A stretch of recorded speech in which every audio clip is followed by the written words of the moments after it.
नमस्कार, business care में आपका स्वागत है। मैं हूं आपकी दोस्त and host Pooja Sharma. Business care देश का पहला ऐसा शो है जिसमें हम आपसे रूबरू कराते हैं देश के बिजनेस ओनर्स, प्रोडक्ट मैन्युफैक्चरर्स और सर्विस प्रोवाइडर कंपनीज के फाउंडर्स से और बताते हैं उनकी सक्सेस स्टोरीज, कंपनी लेगेसी, वो किस तरह के प्रोडक्ट्स का निर्माण करते हैं या किस तरह की सर्विसेज प्रोवाइड कराते हैं और आप उनकी सर्विसेज का लाभ कैसे ले सकते हैं, उनसे कैसे जुड़ सकते हैं और अगर आप डीलर, डिस्ट्रीब्यूटर या फ्रेंचाइजी मॉडल पर काम करना चाहते हैं तो उसका प्रोसीजर क्या होगा, ये सब आपको बताएंगे। तो बने रहिए हमारे साथ बिजनेस केयर में। आज के हमारे गेस्ट बहुत ही खास हैं। इन्होंने बहुत ही कम समय में लग्जरी आउटडोर फर्नीचर इंडस्ट्री में एक बड़ा मुकाम हासिल किया है और लग्जरी आउटडोर फर्नीचर को अफोर्डेबल बनाकर लग्जरी आउटडोर फर्नीचर की परिभाषा को बदल कर रख दिया है। 2017 से शुरू हुआ इनका ये सफर आज देश के कोने कोने तक फैल चुका है। चाहे हम होटल इंडस्ट्री की बात करें, रेस्टोरेंट्स की बात करें, कैफे की बात करें, bar, lounge, builders and developers industries की बात करें या फिर new bungalow, villas and farm house की बात करें, भारत देश के निवासी कोने कोने में इनके लग्जरी अफोर्डेबल आउटडोर फर्नीचर का लाभ उठा रहे हैं। तो चलिए स्वागत करते हैं केन इंडिया के फाउंडर मिस्टर के सिंह जी का। सिंह साहब, बिजनेस केयर में आपका बहुत बहुत स्वागत है। धन्यवाद पूजा जी। सिंह साहब, सबसे पहले मैं आपसे जानना चाहूंगी कि अफोर्डेबल फर्नीचर आप बनाते हैं जी, तो अफोर्डेबल फर्नीचर बनाने का जो ख्याल है वो आपके जहन में कैसे और कब आया? एक्चुअली मैम, जो ये आउटडोर फर्नीचर है, ये इंडस्ट्री में बहुत सारे लोग पहले से आउटडोर फर्नीचर बनाते थे जी। बट जब मैंने इसके बारे में सोचा तो मैंने ये देखा या तो आउटडोर फर्नीचर बहुत महंगा या बहुत चीपर कैटेगरी का है, ख़ास तौर पे चाइना से आता था जी। तो फिर मैंने इस पर थोड़ी R&D की और एक स्टार्टअप किया। 2017 में मैंने अपनी कंपनी को इनकॉर्पोरेट किया और धीरे धीरे चैलेंजेस थे, उस चैलेंजेस को फेस करते करते और फाइनली हमने एक अच्छा प्रोडक्ट बनाया और मार्केट में अफोर्डेबल प्राइस पे लॉन्च किया। तो जैसा कि 2017 में आपने कंपनी की शुरुआत की और मार्केट की बात करें तो मार्केट तो ऑलरेडी टफ है। एक कंपटीशन के ज़माने में आपने कैसे ये फर्नीचर बनाने का जो व्यापार है उसकी शुरुआत करी? मैम, एक्चुअली किसी भी मैन्युफैक्चरिंग सेक्टर के लिए सबसे बड़ा ज़रूरी होता है, इसके कुछ की पॉइंट्स होते हैं और की पॉइंट्स के लिए फैक्ट्री ओवरहेड सबसे पहले कम होने चाहिए। आपके रॉ मटेरियल की परचेज की जो कॉस्टिंग है वो कम होनी चाहिए और कम से कम टाइम में आप ज़्यादा से ज़्यादा प्रोडक्शन निकाल सके। इससे आपका फर्नीचर पे जो कॉस्ट है वो कम आता है, सो दैट हम लोग उसको अफोर्डेबल बना सकते हैं।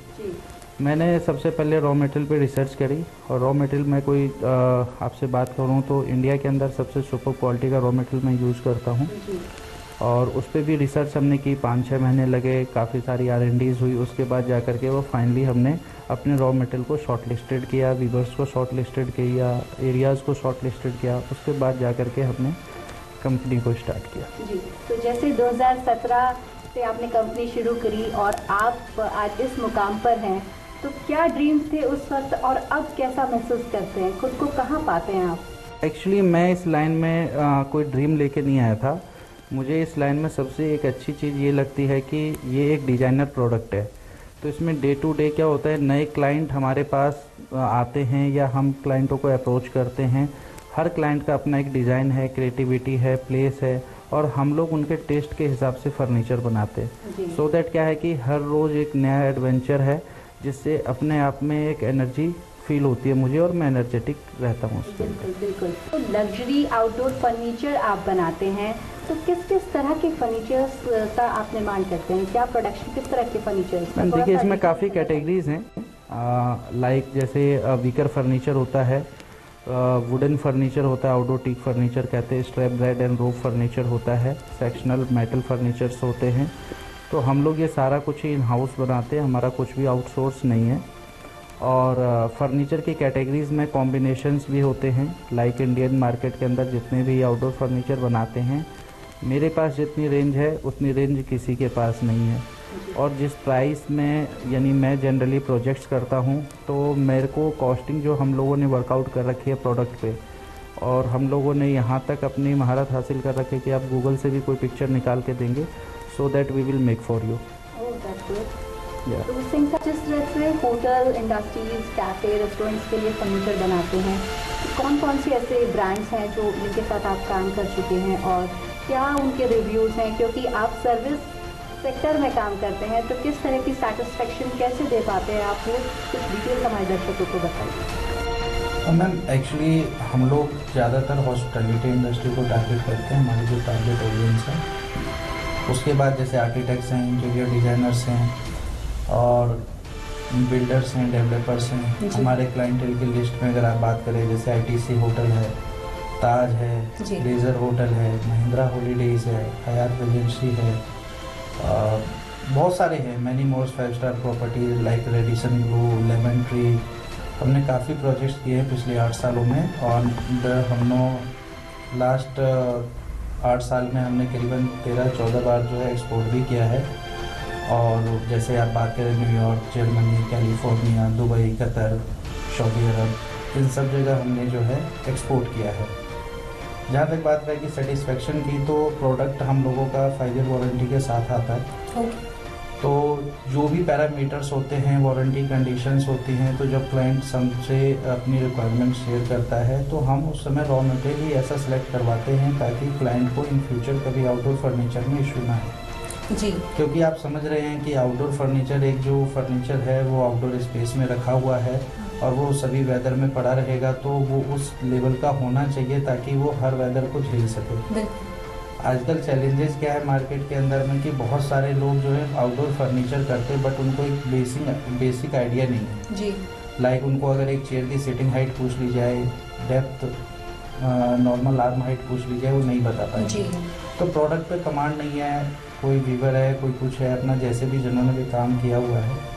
बट हम लोगों ने बहुत R&D किया, यहाँ तक कि बहुत सारे हमारे पास ऐसे प्रोजेक्ट्स भी आते हैं जिसके अंदर क्लाइंट के साइजेस दिए हुए सारे गलत होते हैं, उस साइजेस से वो फर्नीचर की शेप आ ही नहीं सकती, हम उसको भी रेक्टिफाई कराते हैं जी। उसके बाद रिव्यूज़ की जहाँ तक बात की जाए, अगर आप मेरा सोशल मीडिया हैंडल देखेंगे केन इंडिया के नाम से या गूगल रिव्यू चेक करेंगे तो आपको एक भी सिंगल नेगेटिव रिमार्किंग नहीं मिलेगा। क्या बात है। तो इससे आप समझ सकते हैं कि हम अपने प्रोडक्ट पे कितना कमांड रखते हैं, हम अपने क्लाइंट को कितना सेटिस्फाइड रखते हैं। अगर 8 साल 9 साल से बिजनेस रन कर रहे हैं और एक भी नेगेटिव रिमार्किंग नहीं है तो इसको हम अपने कंपनी के लिए बहुत अच्छा मानते हैं। ये आपका अचीवमेंट है। बिल्कुल। तो सिंह साहब, मैं यहाँ पर ये भी जानना चाहूँगी आपसे कि आपसे अगर कोई दर्शक हमारे जुड़ना चाहें तो वो क्या माध्यम है, क्या ऑनलाइन आप अवेलेबल हैं, कहाँ पर आपका ऑफिस है, वो भी डिटेल्स आप हमारे दर्शकों को पहुँचाइए। पूजा जी, हमारा ऑफिस दिल्ली में है, ऑफिस और मैन्युफैक्चरिंग यूनिट साथ में ही है, रोहिणी सेक्टर 22 के अंदर। और किसी को भी अगर हमारे आउटडोर फर्नीचर से रिलेवेंट क्वारीज है, प्रोडक्ट की नीड है, चाहे वो बल्क हो, चाहे वो डीलरशिप के लिए वो देख रहा हो, भारत के किसी भी कोने से देख रहा हो, वो हमारे नंबर पे कांटेक्ट कर सकता है। मिस्टर आदित्य भारद्वाज हमारे GM हैं सेल्स के, तो उनसे वो कांटेक्ट कर सकता है। उनका नंबर है 9958627568 और ईमेल ID उनका है contact@kenindia.com। जी बिल्कुल। तो दर्शकों, केन इंडिया के फाउंडर हमारे साथ सिंह साहब मौजूद हैं आज के बिजनेस केयर शो में, जो आप इनके फर्नीचर्स को खरीद सकते हैं। टेलीविजन स्क्रीन पर दिए गए नंबर्स पर आप कांटेक्ट कर सकते हैं और अगर आप इस शो का हिस्सा बनना चाहते हैं, इस शो में पार्टिसिपेट करना चाहते हैं, तो भी आप टेलीविजन स्क्रीन पर दिए गए नंबर्स पर संपर्क कर सकते हैं। आपसे मैं अब ये जानना चाहूंगी कि आप लग्जरी फर्नीचर बनाते हैं, आउटडोर फर्नीचर बनाते हैं और बड़े बड़े ब्रांड्स के साथ आप काम कर रहे हैं। आपकी कैपेसिटी, मैन्युफैक्चरिंग कैपेसिटी क्या है? जैसे अगर 1 महीने में आप कितना फर्नीचर बना सकते हैं? मैम, ये डिपेंड करता है डिज़ाइन पे, क्वांटिटी पे। बेसिकली क्या होता है, जैसे सोफाज हैं तो उनकी मैन्युफैक्चरिंग टाइम ज़्यादा है, चेयर्स हैं उनका मैन्युफैक्चरिंग टाइम कम है जी। कोई मॉडल्स ऐसा है जो डिजाइनर कम है तो उसकी प्रोडक्शन जल्दी हो जाती है।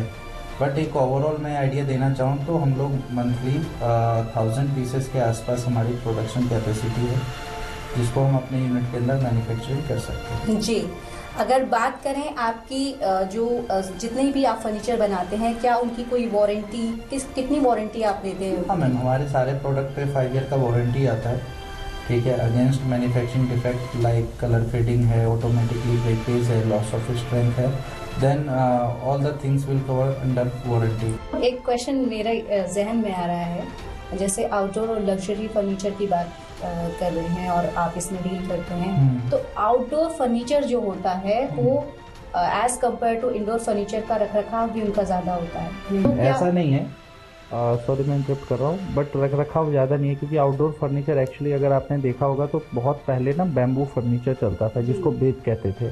तो उसके अंदर क्या होता था, इशू ये आता था कि वो धूप बारिश पानी में ख़राब हो जाता था, हर साल उस पर पॉलिशिंग होती थी, तो सड़ने की शिकायत आ जाती थी। अब कुछ समय के बाद जब चीज़ें इम्प्लीमेंट हुई, R&D होनी चालू हुई, तो फिर ये लोहे के स्ट्रक्चर पे बनना चालू हुआ। बट उसमें क्या है, पंचिंग नेल्स नहीं लग सकता था, लोहा बल्कि आइटम होता है, हार्ड मेटल आइटम होने के कारण उसकी बेंडिंग हर तरीके से नहीं हो सकती है। तो फिर उसके अंदर एल्युमिनियम को इंट्रोड्यूस किया गया कि हम एल्युमिनियम स्ट्रक्चर के अंदर पंचिंग भी कर सकते हैं, उसको ईजिली बेंड भी कर सकते हैं। अब क्या होता है कि एल्युमिनियम स्ट्रक्चर में भी एल्युमिनियम के पाइप्स काफ़ी वैरायटीज़ के हैं। मैं जब अपना इंडस्ट्री चालू किया तो उस समय इतने टाइप के एल्युमिनियम्स थे जो लोगों को समझ ही नहीं आता था कि कौन सा आउटडोर के लिए अच्छा है। तो हम लोगों ने बहुत सारे हमने भी मंगाए, R&D की, और हमने एक आर्टिकल जिंदल कंपनी में से सिलेक्ट किया जिसको आज तक हम यूज़ कर रहे हैं अपने फर्नीचर में, and no complaints till now. तो साथ साथ मैं प्राइस रेंज की भी बात करना चाहूँगी, क्योंकि दर्शक हमारा एक कार्यक्रम देख रहे हैं, उनको भी पता होना चाहिए कि किस प्राइस रेंज के फर्नीचर्स हैं आपके और क्या प्राइस रेंज स्टार्टिंग है आपकी। प्राइस रेंज की बात है तो बेसिकली क्या है कि डिपेंड करता है डिज़ाइन और मॉडल क्वांटिटी पे। हम लोग ऐसे प्राइस ओपनली बता पाना बड़ा मुश्किल है विदाउट मॉडल, बट एक रफली आइडिया आपने पूछा है तो मैं बता देता हूँ। अगर कोई एक डाइनिंग सेट लेना चाहता है तो हमारा बेसिक स्टार्टिंग रेंज जो है वो 45,000 रुपीज़ से स्टार्ट है, प्लस GST प्लस फ्रेट है, जिस पर उनको 5 ईयर का वारंटी मिलेगा। बाकी सोफ़ाज़ की जो कैटेगरीज है वो 90,000 रुपीज़ से चालू है, जिसमें 1 3 सीटर सोफ़ा, 2 सिंगल सीटर, एक टेबल, एक साइड टेबल उन्हें मिल जाएगा। तो इसी तरीके से रेंज है, बाकी जो भी हैं मॉडल्स इससे ऊपर है। एंड हम लोग इसमें जर्मन वीकर रिहाउ कंपनी का यूज़ करते हैं, एंड एक्रेलिक फैब्रिक सनब्रेला अगोरा का यूज़ करते हैं। तो हम लोग 5 ईयर वारंटी देते हैं और कंप्लीट वारंटी देते हैं।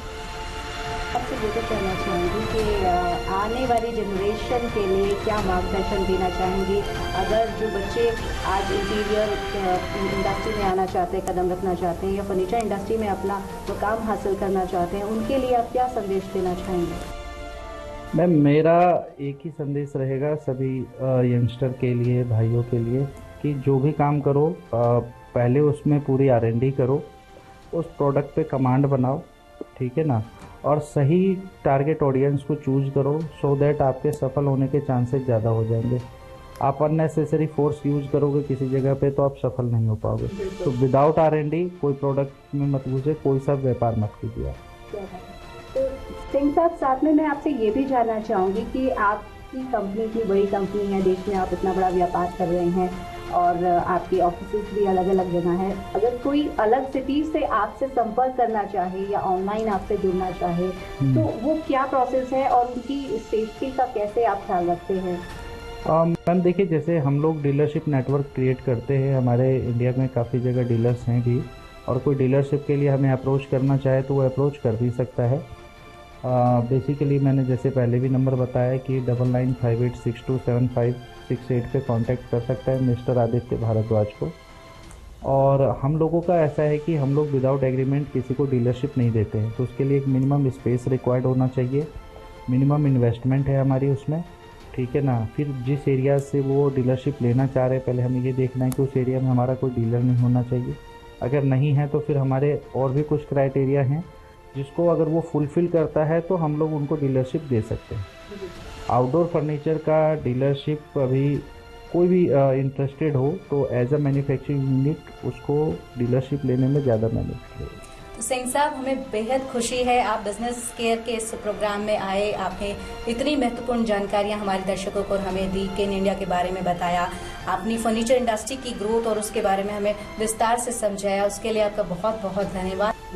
अगले हफ्ते फिर होगी आपसे मुलाकात एक नए एंटरप्रेन्योर की सफलता की कहानी के साथ। तब तक के लिए मुझे दीजिए इजाजत, नमस्कार।